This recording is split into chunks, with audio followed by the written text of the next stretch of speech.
Do you get them over in your neck of the woods? Big time. Yeah. There's a bank building at the end of my block. It's always that's getting probably robbed. all the time. Constant robbers, guys in striped black and white shirts. It's like 15 stories, and there's a helicopter landing pad on the top of it. And I've seen helicopters land and take off from that building, and it's fucking awesome. It's so cool. It's so cool. I used to live next to the children's hospital, and that helicopter is going in and out all day. But it's only on the 5th floor, so it's really close to the street level, loud. and it's loud as fuck. Oh, man. And then you got to remind yourself that it's all so kids cannot die. So, Well, not the bank building. not the bank building, but the children's hospital. Yeah. I mean, the bank building, they're probably killing many kids. But indirectly. Indirectly. Much like what we're talking about today, actually. Oh, transitions? Woo woo! Welcome to Dying on a Hill, the podcast about famous marketing campaigns that should have stopped before they were started. This week, I'm joined by drummer, comedian, thespian, and all-around man about town, Nick Johnson. What did you call me? A thespian. No, the first one. Drummer. That's arguable. You're a drummer in a band that has played at the Whiskey Go-Go. We played the Whiskey. That is true. We opened for Zappa at the Whiskey. Yeah. That A was Zappa, fun. not the Zappa. Well, it's his band, but he's been long dead. But it is his band, and they still play his tunes, so Aw. that counts. We opened for quote unquote capital Z Zappa. Ah. That counts. Hey, yeah. Fuck it. Count it. Yeah. That was an interesting crowd. It was weird. Matt Groening was there, sitting with what was it, Amit Zappa at his table. That was a weird thing. Amit Zappa. Yeah. Wait, is Amit Zappa related to Frank Zappa? If you call being his son related. What? Yeah. Dweezil and Amit are Zappa's sons. Wait, what? Yeah. The guy from Ready to Rumble? I have never seen it, but sure, I assume so. Okay. I'm going to look that up later. Yeah. Damn. Dweezil and Amit, they're his How kids. many kids did Frank Zappa have? Oh, I don't know. I only know of the two. Isn't there like Moonshine? Oh, Moon Unit. That's that is one of his kids. Not just the moon, but the unit. The of Moon Unit. Yeah. That's one of the most overlooked jokes from the original Austin Powers. He's like, we got two moon bases. We got Moon Unit Alpha and Moon Unit Zappa. And the kids that loved that movie in 1997 do not know who Moon Unit Zappa is. They didn't know. It's a factoid that you learned in on VH1. Yeah. And then you remember that joke from Austin Powers and you're like, oh yeah, that was actually pretty funny and I never got it. Yeah, that checks out. Yeah. I agree. Yeah. So, Nick, what is your opinion? There's nothing like two hetero white men Oh, I can't wait to see where this is going. talking about breastfeeding Is that what we're talking about? in a way. Okay. I have no problem with breastfeeding. Feed your damn baby. Yeah, exactly. However you can feed your baby is usually probably the best way to feed your baby. There is nothing wrong with it at all. Do it. It's what you're supposed to be doing. Well, you know who loved formula? Henri Nestle, the inventor of the baby formula. Of Nestle, like chocolate. That's the same one. Oh boy. So this Wait, week, he loved breastfeeding or loved formula? He loved saving babies and making products out of condensed milk. That He was a doesn't big answer my fan of it. question. Did he or didn't he like breastfeeding? You're about to find out. Okay. All right. I don't want to jump ahead. So this week we're talking about Nestle, the baby killer. I beg your pardon? Nestle Baby Formula in particular. The marketing campaign, quote unquote, it's really more of a long epic. And it starts back in the 1800s with a man named Henri Nestle. You can call him Henry. I mean, I'm certain that his name was Henri, but you don't need to. We're not in France. Right. We're not in Canada. We're not in French Swiss. No, you can. Is he Swiss? That makes sense because of chocolate. I think he was a Swiss German. A Swiss German. He's a Swiss German, yeah. All right. Well, at any rate, you feel free to call him Henri if you want to. But I won't judge you for saying Henry. Right. If that's what you're worried about. There's no judgment from this side of the table. You know what? I'm going to float in and out of it. Do you, whichever one you feel like doing. It's the responsibility of the person saying a name to say it how they want to say it. It's not the responsibility of the name owner to determine how their name is said. Yeah. I will let you choose your pronoun, but I will not let you choose your name. You don't get to pick your name. Whatever I say is your name. Speaking of which, I'm Charlie Garcia on this because I have to change my last name because of NDAs and all that stuff. Really? Well, I do talk about campaigns that I've worked on vaguely, but I just want to make sure I'm protected for everything. Oh, also, cool. I write mostly under Charles Garcia now. Check this out. Years ago, I went to an on-camera workshop at Second City. This was before I really started diving headfirst into trying and failing to be an actor.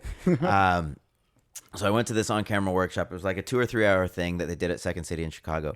And at the end of it, I went up to the guy running it, and I was basically like, hey, I have a question about, I know that like in SAG, you can't like have the same name. And here I am, of course, thinking miles ahead of where my career actually was.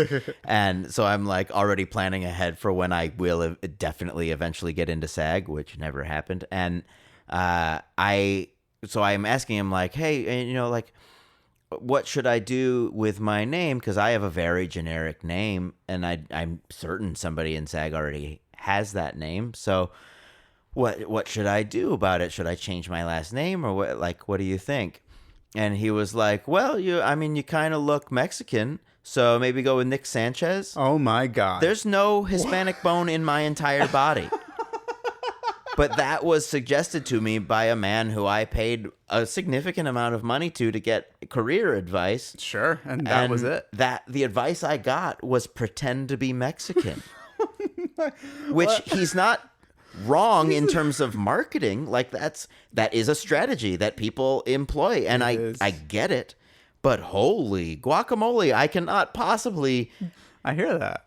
Yeah, it's tough. Well, back in 1866, Nestle had only one product, so you would have loved it, and that was condensed milk. The next year, though, they made the world's first baby formula. The name was farine lactée, which translates to flour with milk. Yuck. It was made of cow's milk, wheat flour, and sugar, and it was made for infants who couldn't breastfeed, either because they were ill or because their mother was ill. Just at the top of this, I'm not going to give any opinion on whether I think breastfeeding or formula is better. Sure. I don't have an opinion on it. I really do think that's one of those things that it's just one of those things that falls in line of like, it's just a mother's choice. Yeah, it's your friggin' kid. It is nobody else's opinion. Exactly. You do what you want to do. I don't care how you feed your child, just as long as you're feeding your child. Or someone's feeding the child. Yeah, that's fine. Do what you want. I mean, don't feed them junk.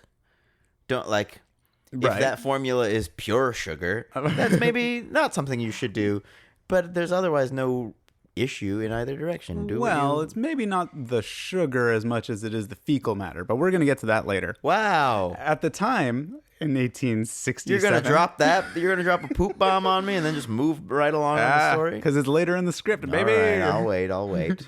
So infant death in Europe was at about 15 to 25%. Oh, my God. According to Nestle's biography. That's so high. Here are some of the reasons that they said that there were so many babies dying. Fecal matter. Legitimacy or illegitimacy? Oh, so like their dad would kill them if they think it wasn't theirs? No, I think they just said, oh, you have a bastard boy? They're probably going to die. What? I got a whole list. But then how does here. the kid die from that? I don't know. This is an old-timey list. Just like the negativity is enough for them to not continue to live. I think you're going to see a socio-economical thread between all of these. I imagine that's true because that's part of the history of formula too. I think there was a socioeconomic influence over whether or not people used formula for a long time. Oh, you're right.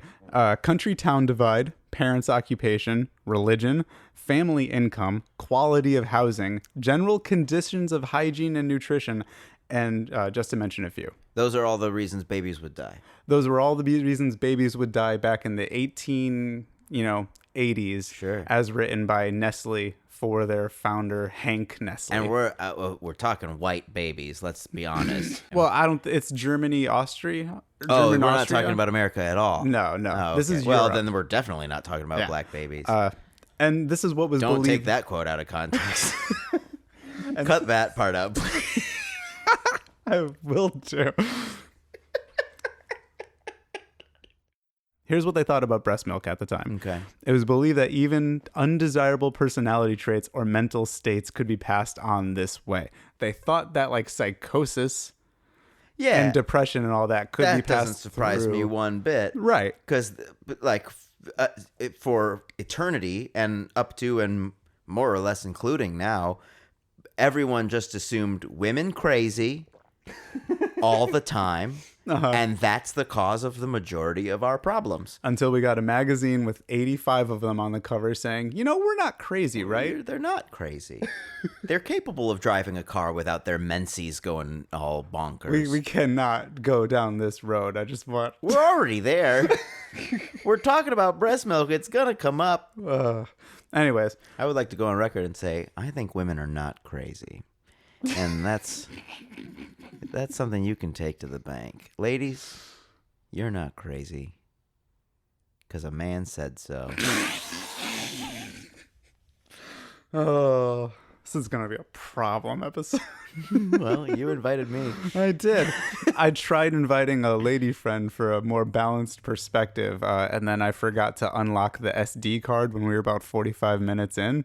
So none of it got recorded. Oh, shoot. Yeah. So you did this whole episode already? I did a lot of it. Well, she was a great guest. But she didn't want to redo it? She's very busy. She's pitching some stuff. Sure. Yeah, so I'm not pitching nothing. Yeah, I'm pitching tents. So, but just for context, this was during the Austrian-Prussian War. Oh. And this was actually on the heels of the Napoleonic Wars, the Franco-Prussian Wars. Napoleon? When was Napoleon alive? Isn't it like the 1800s, right? I honestly don't know. I'm bad at history, I guess. I don't know. Well, it's definitely the Franco-Prussian Wars. Okay. I did at least that much research. When Frank and Prussia were fighting each other. Exactly. So shit was fucked up in general. Sure. That's exactly what the history books say. Yeah, shit's fuck. Yeah. Yeah. Only about 15% of women in Germany were breastfeeding at the time. 15%. And it was probably because of nutrition and sanitation. Sanitation is going to be a big thing. Yeah, I'm just sure. Going forward. So 15%. This is prior to formula existing. It was 15%. This was about the time that he created it. What do the babies eat? Nothing. Nothing? Or water, sometimes cow's milk. The thing is, with baby formula, you find that access to clean water and for the ability for the mother to feed herself enough to produce the milk is usually like the top two things. Right. That she go needs into to everything. Be not malnourished. Right. To produce. That is interesting. So here's 15%. Right. So here's a thing from his biography. One day, this guy, Schnelzer, I guess it was like a friend, his buddy Schnelzer. Is that a first name or a last name? Last name. I wish it was a first Schnelzer Happengegen. One day, Schnelzer told him about a baby that had been born a month premature and could tolerate neither mother's milk nor any of the conventional substitutes. After 2 weeks of persistent vomiting, the child was so weak that he was already given up for lost. They were like, this baby's fucking They're dead. just throwing him out to the curb. And that baby's done. That baby is... Well, and that's when Schnelzer was like, hey, Hank Nestle, I got this baby over here that needs some help. Now, Nestle was a pharmacist, oddly enough. Sure. I don't know if he was if he had a license. I don't think you had licenses back then. No, I imagine you didn't. But I also imagine that a pharmacist then knows significantly more about pharmaceuticals than current day pharmacists know. Right. Because you're pharmaceutical basically just technicians. like, you're just bagging pills. Right. Anymore, I assume. I'm sorry if there are any pharmacists listening. Well, I don't think he was doing much different. I think he was more or less just a grocery store with a label of a pharmacist. Because his big claim to fame was like milk. He was the pharmacist that gives you milk. Walgreens. So Nestle took the baby home with him and bottle fed him with a strongly diluted version of his milk and flour mix. To general amazement, the infant took the food, started sleeping, and in a few days had recovered. A few months later, Nestle was calling him the Little Vonner, which means little miracle, I think. I hope so. I hope that's not a little vommer because he's been puking all the time and dying. Oh, well, I think he like kind of... it's almost like he adopted him as a PR stunt, and everyone was like, "Here, did you hear about Vonner and hear what Nestle's doing with little Vonner?" The crap you could get away with in the 1800s. There's a lot of crazy shit about Nestle and his daughter and his not real daughter, and it's the guy was interesting. Let me tell you. But people thought of it as a miracle, and they later maintained that, this thing was a miracle product. Nestle Formula, miracle saving babies. Now let's skip ahead to 1970s, and I want you to describe what this advertisement says. Oh boy. I'm not sure I want to do that, but so this is an ad that in a big like explodey icon says free Dumex feeding bottle. Mm-hmm. Dumex is a baby formula company. Okay, and then beneath that it says buy 2 tins of Dumex baby food and get a free feeding bottle now. Seems pretty reasonable, right? Those words do. Yeah, the words do. The words sure do. And what Nick is reacting to here is just a picture of a child feeding himself, but it is. I want to point out that this is an ad from a African country, so the baby is that changes it a little African. Bit for me, because what I know of what little I know of the history of bottle feeding and its relation to socioeconomic status and race, I initially had a guttural reaction to this image. I know enough about the history of it to know that it is troubling to be advertising solely and directly to that specific group of people. Right. But you would be. I am surprised how kind of on the nose you are about a lot of that, because it's actually even more true in these third world countries. Is that right? Right. So these people are so not valuable to a consumer like product, basically, for a company, that they're not really used to getting advertised to very aggressively. So you kind of probably had this like uncanny valley reaction of like, I don't know why this is bad, but this is bad. I had a hunch of why it was bad. But in the advertisement, it says this is Baby D, and he's going to be the second president. Oh, I didn't see that part. Where does it say that? Yep, that's exactly what it says. Yep, and the implication there is that if you feed your child Dumex, it will grow strong and be able to learn and everything. Baby D, it's a lowercase d. It is, right? The baby's name is capital B, lowercase ABY, space, lowercase d. The baby doesn't even get a capital D for its name? And now, I didn't pick out this ad. This ad is taken from a nonprofit called the War on Want and a pamphlet that they had made, authored by Mike Mueller. And the War on Want is a nonprofit based out of the United Kingdom that focuses mostly on just food. Like, do people have access to clean food? Do children have access to clean food? So it's a very 70s thing. Sure. Like, I think nowadays our nonprofits are very niche, but back then they were just like, can people eat? Yeah.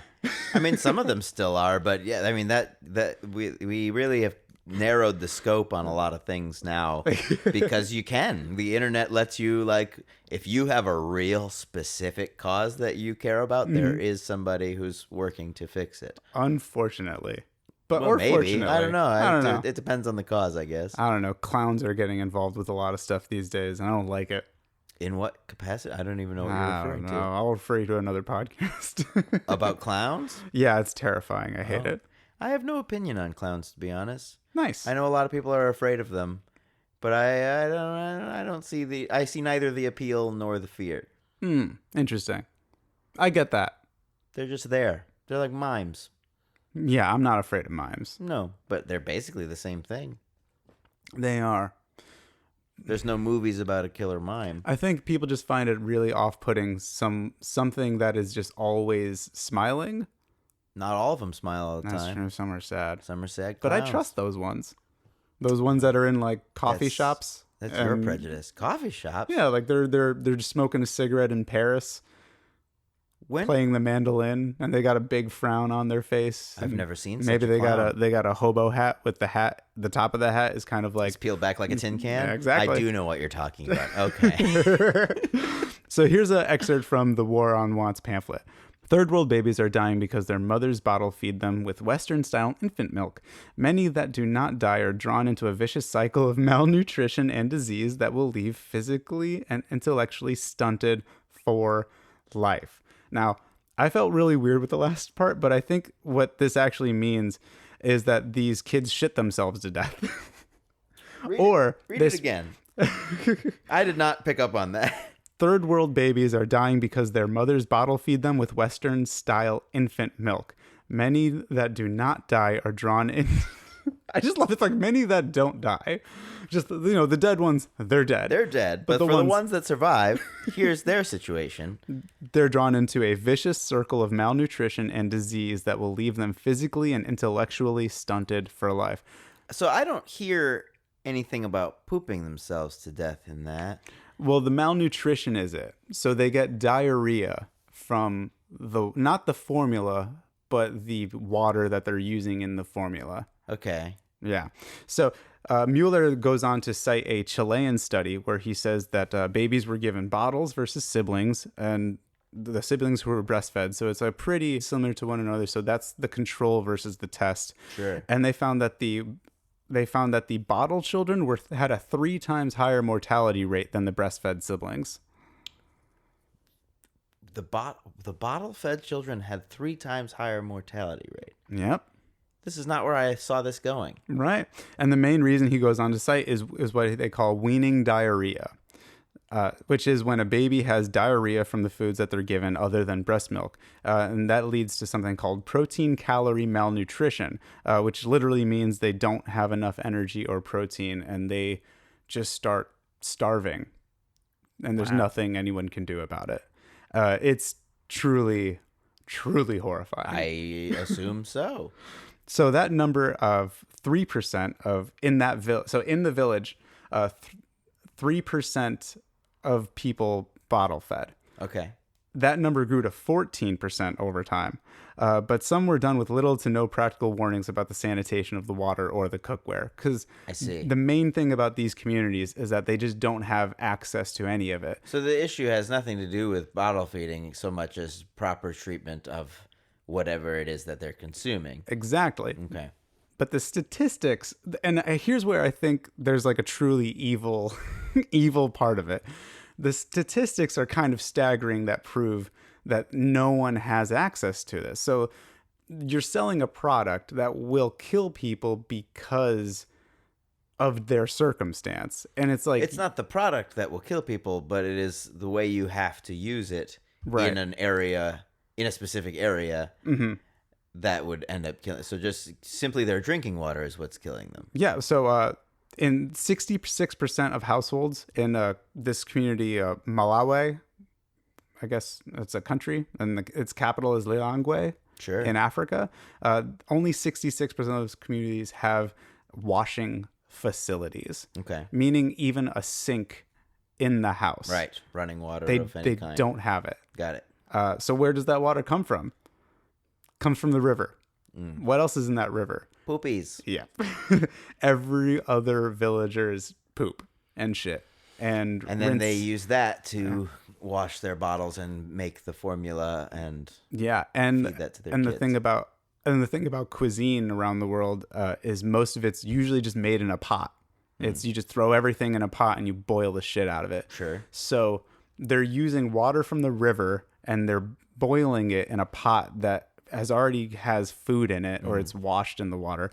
60% of these households also don't even have an indoor kitchen. So they're also cooking outdoors. They're exposed to the elements. They're exposed to whatever animals are, like walking through. Hopefully it's gated off, but if it's not, then, something can come in and just get in it, I guess. So like rats, all that. It's okay. So conditions are bad in the first place. And I follow that, but where does the marketing come into this? The marketing comes into it. Well, the marketing comes into it where they're spending ungodly amounts of money telling these women that it's actually safer to bottle feed than it is to breastfeed. As you saw in that advertisement before, they said you were going to be the second president. Your baby was going to go strong and healthy and smart. So when actually there's real studies done to show that it's the opposite, because they're being poisoned basically by viruses and unsanitary conditions. So there's two issues here then. One is you're marketing a product to a group of people that aren't capable of properly using it. Yes. And two, you are indirectly causing them to, or directly, I suppose, causing them to harm themselves through their own misunderstanding of their circumstances. Right. Yep. That's exactly what's happening. They're not being educated on how to properly do it. Or there's a I heard of there's a way of thinking like in India where they feel that American prescriptions are too strong. So if they get a prescription from like a Doctors Without Borders, they'll take half of it, even though the doctor is telling them, no, you need to take this whole thing. There's a whole lot more awful shit. And that's going to be in part 2. Oh, boy. Because we're already a half hour in, and I have a feeling there's like another 45 minutes we're about to go into. So I had to, this is a little short, but I had to cut it short. Okay. All of this, everything you just spoke about led to a boycott in 1988. Which we in the business like to call a PR disaster. Yeah, that's not something you want. A boycott worldwide, or just in those parts? It was a worldwide boycott, but the problem with any kind of boycott is that it's done by people who are unaffected by the actual problem. Yeah, I suppose that's true. Some people don't really have the luxury of choice. Right. Man, all I really knew about the history of bottle feeding is that it was marketed stateside in a way that basically was like it's a status symbol to bottle feed, because you're paying for something that you don't technically have to pay for. So it was pushed as this like big status symbol, and pushed as such primarily to people who maybe shouldn't have been spending so much money on something that they don't have to do. Yeah, and that was kind of, and it's another wrinkle to this is how it's advertised. So the way it's presented is that this is sort of a liberation for some mothers. It's like you can work and you don't have to bottle feed. And like, hey, like we said before, no judgment on, of course, on breastfed but versus if you bottle push it feed. as this luxury product and create status, like false status out of it, then not only are you forcing it upon people just because of the social stigma, but you're creating social stigma. Like that stuff doesn't just go away. Like those sorts of opinions carry through generations without people even really understanding where that opinion comes from. Exactly. And, well, I mean, it doesn't carry through generations because they die. Well, sure. But the like if your grandparents had told you at some point that bottle feeding is good or bottle feeding is bad, you don't necessarily understand where that opinion came from. Right. If your grandparents tell you bottle feeding's bad, that's because in their Great Depression era childhood, there was probably a reason why you didn't get bottle fed, because you probably couldn't boil the water properly. Yeah. This all led to the boycott. The boycott then led to what is called the International Baby Food Action Network. International Baby Food Action Network. It was IBFAN. I be a fan. And it was an international like advertising standard set forth that basically said you have to apply truth in advertising standards to your baby food. You can't say it's going to make them smarter. You can't say it's this. You have to promote sanitary use of it. You can't just give it to people you can't give people so many samples that they're literally addicted to it. Because they've now gone 3 weeks raising a child, and they're like, oh shit, well I guess we'll just get more baby food. He seems to like it.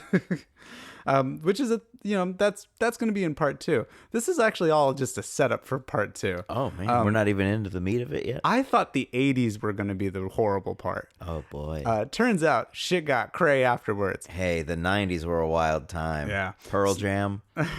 So there's been multiple Stone boycotts. Temple Pilots. Yeah. It was great. Sugar Ray. I got to get into the Stone Temple Pilots. I feel like I got to the first 2 records and then you can stop. Well, exactly. Yeah, that's what I mean. Yeah. There's only 2 Soundgarden albums. In the Vaseline, we all There's pretty good songs on those records. Was that Eddie Vedder on guesting on it? No, I mean, no, that was STP, but it's funny. That's there was an old David Spade joke from SNL when he was on Weekend Update and he was like, Stone Temple Pilots just released a new record. I liked their last record when they were called Pearl Jam. I'm like, oh boy, David Spade. Even though you're telling a joke at the appropriate time to tell it, you're already too late and out of touch. Nah. When they were called Pearl Jam. So Nestle eventually met with the leaders of the boycott and they said, hey, we're going to follow these rules. All right. We promise. So all's well that ends well, right? Yeah, that's a happy ending. Yeah. Old Hank Nestle. Henri Nestle. Yeah, no. Like I said, there's a part 2. The boycott went into effect again a year later when it was proven that they were still, advertising to the poorest of people in the poorest of countries. They're going to keep making money, so why should they stop? And I think, so this in marketing is called user acquisition. And I think what's interesting about the baby industry is that you're always having to acquire people. Like you have a kid, that kid's not going to be a baby for more than 2 or 3 years. That's true. And baby formula, they're not going to be on a bottle for more than, a year or 2. Your target market turns over pretty rapidly. Right. So you have to find new people all the time. Now, in my world, the digital Luckily, marketing they're being world, born every day. Am I right? Exactly. Well, in my world, digital marketing, that means that I go on Facebook or I go on Google search and I just bid on certain keywords and terms, and that's about it. In the old world, in the world of the 80s and 90s, that meant you had to go and try and find where these mothers were. Where do you think these mothers were? Everywhere. They're literally everywhere. But where do you think most women who have babies are all at one point? I'm not sure what you're getting at. It's a place where other people go to get things done and taken care of. Most people hate it. It's very depressing. The mall? No, but close. Some are next to malls. Some are next to malls? They start with an H. Hell. Hospitals. Oh, okay. So they're marketing to hospitals. They're marketing in hospitals. Beautiful. And that's the end of this episode. Wait, what? Because the next episode is about all of the crazy we're doing fucking a two-parter ways. episode. Yeah. Oh, that's fun. The next one is about all the fucking crazy ways that Nestle audaciously marketed to mothers in third world countries. And it's gonna be beautiful. I cannot wait, and neither can you at home listening or in your car or at work or maybe on a treadmill. I'd hate to think that someone's running listening to this. Some people do. I can't run to a podcast. I usually start my run listening to a podcast. Gross. And then as I get to my hill, I go, this fucking sucks, yeah. and then I switch to my music. I'm not motivated by people talking. Yeah, I just feel terrible because they're talking about terrible things, and now I want to die, and I still have the rest of this hill to run up to. No good. Yeah. No good. So, no good. Give me Bit Brigade. Hell. Play some Bit Brigade while I'm running. Yeah. Oh, you want to plug? You want to plug some stuff? I would love to plug. I'm in a band. I'm in a band that's called The Downhill Jam. At The Downhill Jam on Instagram. We are a cover band of all of the music from the Tony Hawk Pro Skater video game franchise. 1 through 4, the ones that count. 1 through 4. And We're going to be playing the Wonderfront Festival in San Diego on November 23rd and 24th. We're going to be playing right next to the vert ramp that Tony Hawk himself is setting up, and he'll be skating with a bunch of his skate buddies. So we're going to play cool. Tony Hawk music in front of the man while he does his thing. So that's going to be fun. And apparently our portion of the show is free. I don't really understand the setup. Okay. But there's like a lot of different musical acts playing this whole thing. But the part we're doing is free to the public. So awesome. And what are the dates? November 23rd and 24th. Nice. Yeah. I think I might be out of town, but I'll try and be there. So will I. I'll be in San Diego. Oh, how about that? Yeah. Me too. There you go.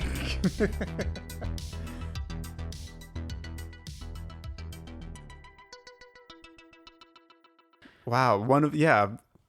The first Austin Powers had a lot more jokes. Yeah. And then it was all sight gags after that. Yes. Sight gags and funny impressions. The first Austin Powers holds up. I think that movie was legitimately well written.